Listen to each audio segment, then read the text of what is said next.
안녕하십니까? 오늘도 신명기 강해에 오신 여러분들을 진심으로 환영합니다. 오늘 신명기 강해 6번째 시간은 나는 하나님의 큰 나라입니다.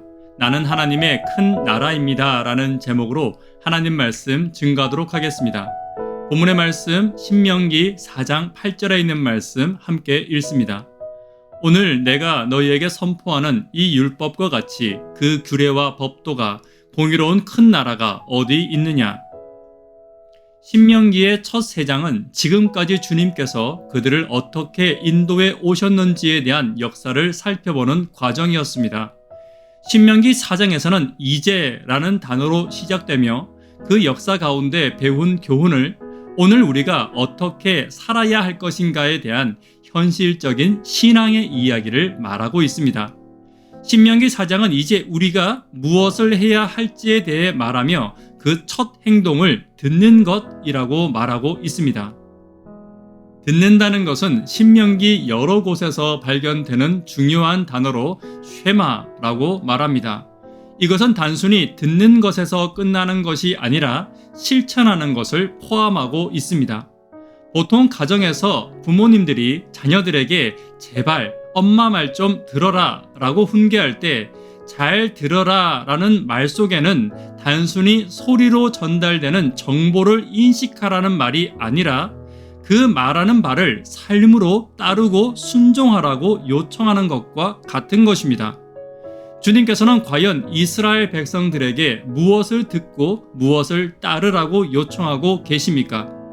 무엇이 이제 주님의 백성으로 새롭게 시작하는 이스라엘 백성들이 가장 먼저 듣고 따라야 할 말씀입니까? 오늘은 하나님의 첫 번째 초청의 말씀이자 첫 번째 권고의 말씀을 살펴보도록 하겠습니다. 찬미 하나 함께 하도록 하겠습니다. 나의 안에 거하라.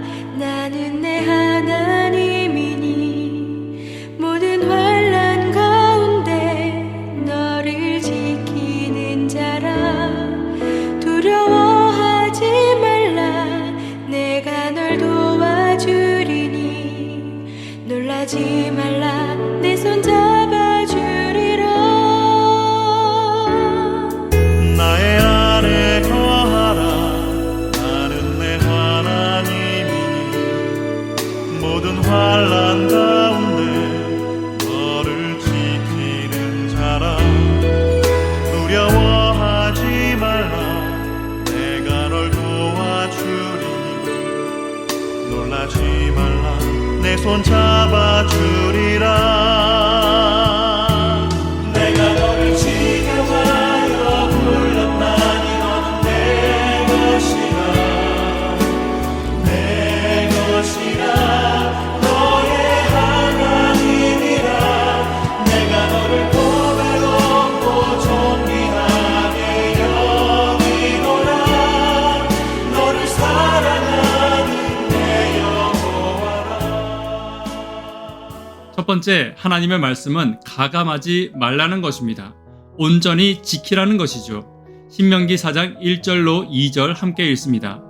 이스라엘아, 이제 내가 너희에게 가르치는 규례와 법도를 듣고 준행하라. 그리하면 너희가 살 것이요 너희의 열조의 하나님 여호와께서 너희에게 주시는 땅에 들어가서 그것을 얻게 되리라. 내가 너희에게 명한 말을 너희는 가감하지 말고 내가 너희에게 명하는 너희 하나님 여호와의 명령을 지키라. 주님께서는 이스라엘 백성들에게 율법을 주셨습니다. 그리고 그 말씀대로 준행하라고 당부하고 계십니다. 왜냐하면 그것이 이스라엘 백성들이 살 길이기 때문입니다. 그런데 이와 같은 말씀을 하시면서 동시에 중요한 내용을 명령하십니다. 그것은 바로 반포된 주님의 말씀에 더하거나 빼는 일이 없어야 한다고 경고하는 것입니다. 주님께서는 왜 이런 요청을 하고 계십니까? 악한 마귀는 교묘한 자입니다. 하늘 천사들을 유혹할 때도 하나님은 전부 사랑하는 것이 아니야. 하나님은 사랑하긴 사랑하는데 전부는 아니야 라고 말합니다. 두 번째, 하와를 유혹할 때도 다 먹지 말라고 했어? 그건 아니잖아 라고 악한 마귀는 교묘히 유혹하는 것입니다. 이스라엘 백성들을 유혹할 때도 마찬가지입니다. 절대 하면 안 되는 거야? 이건 해도 괜찮잖아. 그럴 수도 있잖아. 저 사람에게 더 큰 축복이 있네? 하나님을 사랑하면 괜찮아. 다 용서하실 거야. 하나님은 무조건 사랑하셔. 심판은 없어. 등등 악한 마귀는 교묘한 말로 사람들을 유혹합니다. 특별히 이스라엘 백성들에게는 고르반이라는 제도가 있었습니다. 고르반이라는 말은 유대인의 용법으로는 두 가지 단계를 취하고 있습니다. 본래 이 말은 선물을 의미하는 말로서 하나님께 드리고 바치는 물건을 표시하는 데 사용되었습니다. 고르반이 된 물건은 제단에 올려놓은 물건과 같이 일반적인 목적이나 사용으로부터는 완전히 분리된 하나님의 소유물이 되었습니다. 만일 사람이 금전이나 재산의 얼마를 하나님께 바치려고 생각하면 고르반이라고 말했습니다. 이후에 이것이 악용되어 일반적인 맹세로 변질된 것입니다. 가령 부모가 긴박한 처지에서 도움을 요청해 왔을 때 아무런 도움을 드릴 수 없어서 죄송합니다.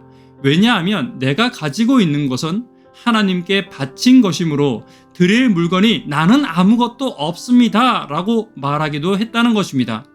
이웃에게도 마찬가지입니다. 어려운 자를 돕지 않을 목적으로 이 제도는 교묘히 악용되었습니다.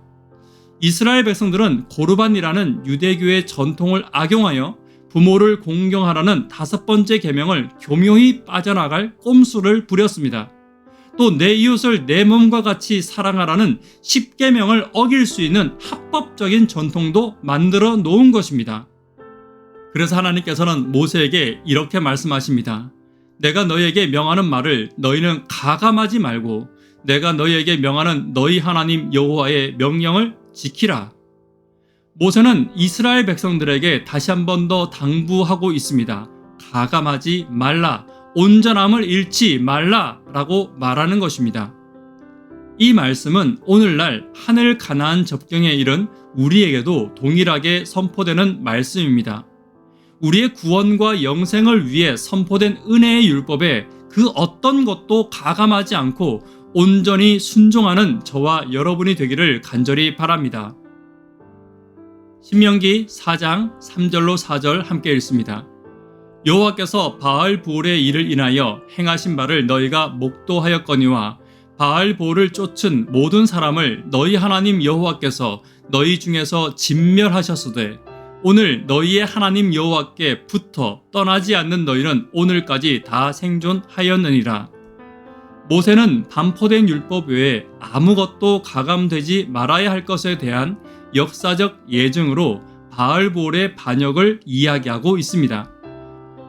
민수기 25장에는 이스라엘 백성들이 시딤에 머물 때 모압 여인들과의 음행을 기록하고 있습니다. 그리고 그 음행으로부터 시작하여 모압의 음란한 신인 바알보올의 숭배자가 되었고 결과적으로 24,000여 명의 이스라엘 사람들이 죽임을 당하는 일이 벌어지게 되었습니다. 이러한 비참한 역사를 거론하며 모세는 호소하고 있는 것입니다. 구조와 선지자와 선지자 왕에 있는 말씀 잠깐 함께 읽습니다. 롯의 후손은 모압과 암몬 사람들 뿐이었는데 그들은 비로하고 우상을 숭배한 족속들 곧 하나님께 대한 배반자들이었고 그분의 백성의 철천지 원수들이었다. 암몬 사람과 모압 사람이 이스라엘 백성에게 행한 잔인함과 반역 때문에 하나님께서는 모세를 통하여 그들을 영원히 당신의 백성의 회중에서 제거되어야 한다고 선언하셨다. 주님께서는 모압과 암몬을 이스라엘 회중에 들이지 말라고 명령하십니다. 만일 그들이 회중 가운데 들어와 교류가 시작된다면 결국 육신의 음행을 넘어서 영적 음행으로 주님께 마땅히 드려야 할 예배의 정신이 훼손될 것을 아셨기 때문입니다. 이와 같은 결과는 사단의 최종 목적입니다. 오늘날을 살아가는 저와 여러분에게도 이 교훈은 큰 의미가 있습니다.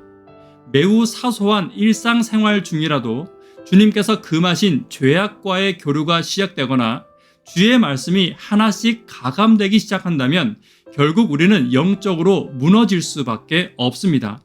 오늘 하나님의 말씀을 온전히 이루는 저와 여러분 되기를 간절히 바랍니다. 두 번째, 하나님의 백성에게 당부하시는 하나님의 말씀은 큰 나라가 되라는 것입니다. 신명기 4장 8절 함께 읽습니다. 오늘 내가 너희에게 선포하는 이 율법과 같이 그 규례와 법도가 공의로운 큰 나라가 어디 있느냐? 이스라엘은 아직 나라가 아니지 않습니까? 그들이 차지한 영토가 없었습니다. 더욱이 그들은 큰 나라도 아닙니다. 가나안에는 이미 더 크고 강한 나라들이 존재하고 있었습니다. 뿐만 아니라 가나안과 접한 강대국들도 이미 존재하고 있었습니다. 그렇다면 왜 이스라엘을 향해 모세는 이처럼 큰 나라라고 표현하고 있습니까? 당시 열방에 비해서 이스라엘은 초라한 집단에 불과했습니다. 아무것도 가진 것이 없는 집단이었습니다. 왕도 없었고 군사도 없었고 무기도 없었고 전쟁의 경험도 없었고 땅도 없었습니다.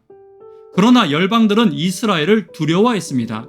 그들이 큰 백성이기 때문이 아니라 그들이 크게 보였기 때문입니다. 그들이 강한 것이 아니라 그들을 인도하시는 하나님이 강했기 때문입니다. 이스라엘을 제외한 이방 나라들은 왕과 나라와 성과 군사와 부유함이 있었습니다. 그러나 그들은 아무 능력 없는 바위나 나무나 잡신들을 섬기며 살아가는 영적으로 무지한 자들이었습니다. 주님께서 모세를 통해 말씀하신 이처럼 큰 나라의 의미는 영적인 강대함을 말하고 있는 것입니다. 따라서 영적으로 이스라엘이 주님과 함께하지 못한다면 이 강대함 역시 사라지게 될 것입니다. 이 말씀은 오늘날을 살아가는 저와 여러분에게도 적용됩니다. 재력이나 권력, 학력으로 어느 면을 보더라도 주님을 섬기며 따르는 자들이 세상과 비교하여 자랑할 것은 없습니다. 그러나 우리는 온 우주의 통치자이시고 하늘과 땅의 창조주이신 하늘 아버지의 자녀들입니다. 그분의 율법을 순종하며 사는 하늘의 백성들입니다. 이 관계가 온전히 성립될 때 우리는 이처럼 큰 나라가 될 것입니다.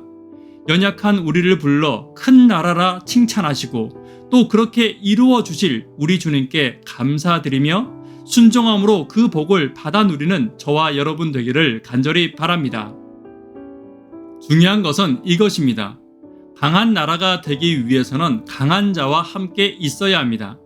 통치하는 자가 강해야 하며 그들의 주인이 강해야 합니다. 이스라엘은 하나님과 함께 있는 것만이 생존과 강함을 보장할 수 있었습니다. 여기에 사용된 히브리어는 다베크인데 그 뜻은 자기 자신이 아닌 다른 존재에 꼭 붙어 있겠다는 강한 결심을 나타내는 단어입니다. 나 혼자 사는 것도 불가능하고 하나님 없이 나라가 되는 것도 불가능합니다. 그리고 하나님의 백성 되는 것도 연약한 내 믿음으로는 부족합니다. 주님께서 나를 강한 손으로 붙들어 주실 때 비로소 나는 주의 백성도 되고 주의 나라도 되고 강하게도 되는 것입니다. 그런데 여기서 우리가 잊지 말아야 할 것은 나 스스로가 먼저 주님께 붙어 있기를 선택해야 합니다. 하나님은 우리의 자유의지를 끝까지 지켜주시고 존중해 주시는 사랑과 인내의 하나님이십니다. 오늘을 살아가는 현대 이스라엘에게도 주님께서는 여전히 선택할 자유를 나에게 허락하셨습니다. 나의 의지를 주님께 드릴 때 그분의 말씀대로 순종하고자 헌신할 때 나에게 약속된 구원을 경험하게 될 것입니다. 오늘도 연약한 나를 나라 되게 하시고 백성 되게 하시고 강하게 하신 주님 곁에 온전히 붙어 사시는 저와 여러분 되기를 간절히 바랍니다. 세 번째, 하나님께서 요구하시는 것은 하나님과의 올바른 관계를 유지하라는 것입니다. 신명기 4장 6절 함께 읽습니다. 너희는 지켜 행하라. 그리하면 열국 앞에 너희의 지혜요 너희의 지식이라. 그들이 이 모든 규례를 듣고 이르기를 이 큰 나라 사람은 과연 지혜와 지식이 있는 백성이로다 하리라. 관계신앙과 의무신앙이 있습니다. 하나님께서 원하시는 것은 관계의 신앙입니다. 하나님과의 관계가 계명을 지키는 이유가 되는 신앙이 있고 의무를 지켜 관계를 유지해 나가는 신앙도 있습니다. 겉보기에는 똑같이 교회를 나오고 헌금도 하고 별 차이가 없는 듯이 보입니다. 우리는 스스로 지혜 있거나 지식이 있는 자들이 아닙니다. 주님의 율법 없이는 다른 나라와 이방 민족과 다를 바가 전혀 없는 것입니다. 하나님의 법은 우리를 살리고 구원하는 유일한 방편입니다. 복된 길로 인도하는 유일한 나의 인도자입니다. 그렇기 때문에 나는 그 율법을 준행하기 위해 하나님 앞에 항상 서서 나의 의지를 그분께 온전히 드리는 것이 중요합니다. 우리는 이것을 순종이라고 말합니다. 7절 말씀 함께 읽습니다. 우리 하나님 여호와께서 우리가 그에게 기도할 때마다 우리에게 가까이 하심과 같이 그 신이 가까이 함을 얻은 큰 나라가 어디 있느냐? 주님께서는 이스라엘을 주님의 은혜와 구원을 선포할 큰 나라로 불러주셨습니다. 그리고 그 일을 이룰 수 있는 지혜와 지식은 사랑의 관계를 통해 그들이 전적으로 주님께 의지하고 순종할 때 이르러 올 수 있습니다. 이 말씀은 오늘날 저와 여러분에게도 똑같이 적용되는 현대 기별입니다. 우리는 무지하여 구원을 얻을 하늘의 지식이 필요합니다. 우리는 무능하여 구원을 얻을 주님의 지혜가 필요합니다. 연약한 우리가 감사함으로 순종하며 살 때 그분의 영광이 나를 통해 온 천하에 드러나게 될 것입니다. 세상은 나를 통해 하늘 아버지의 놀라운 사랑과 구원의 길을 찾아 발견하게 될 것입니다. 영적 이스라엘로 부름받은 나에게 선포된 이 말씀의 특권에 감사하며 순종함으로 나를 향한 주님의 귀한 뜻을 이루시는 저와 여러분 되기를 간절히 바랍니다. 말씀에 결론 맺도록 하겠습니다. 나는 하나님의 큰 나라입니다. 하나님의 나라 안에 살아가기 위해, 하나님의 백성 되기 위해 주께서 원하시는 것이 무엇입니까? 온전함을 추구해야 합니다. 율법에 가감없이 말씀 그대로를 받아들일 수 있어야 합니다. 나를 하나님의 큰 나라로 만들어 주셨습니다. 온전한 순종과 온전한 하나님에 대한 사랑이 항상 하나님께 드려지기를 간절히 바랍니다. 하나님과 올바른 관계를 유지하며 나를 구원하신 하나님의 은혜를 드러내는 저와 여러분 되기를 간절히 바랍니다. 이 시간 개인적으로 기도해 주시고 혹은 함께 예배하는 가족들과 함께 기도해 주시기를 부탁드립니다. 감사합니다.